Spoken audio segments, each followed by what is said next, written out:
স্ক্রিনে যে দুইটি হ্যান্ড এয়ারগান দেখতে পাচ্ছেন, দুটি যথেষ্ট পাওয়ারফুল হ্যান্ড এয়ারগান। একটি হলো র্যাম্বো 3 আর একটি হলো হিম্যানের টাইফন। .177 ক্যালিবারের এই হ্যান্ড এয়ারগানটি দেখতে অনেক সুন্দর।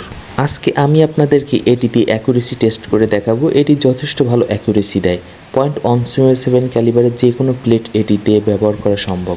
প্রথমেই বলে রাখি, এটি কোনো ধরনের আগ্নেয়াস্ত্র নয়, এটি হলো টয় শুটিং একটি গ্যাজেট। এবার আপনারা একটু ভালো করে লক্ষ্য করুন, দেখুন কিভাবে লোড করতে হয় বা কিভাবে কক করতে হয়।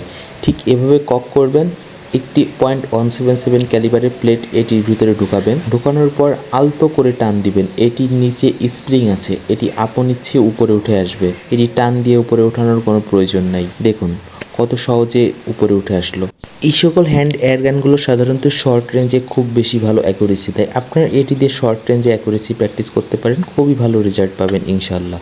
আর প্রতিনিয়ত এ ধরনের ভিডিও পেতে আমাদের সঙ্গে থাকুন।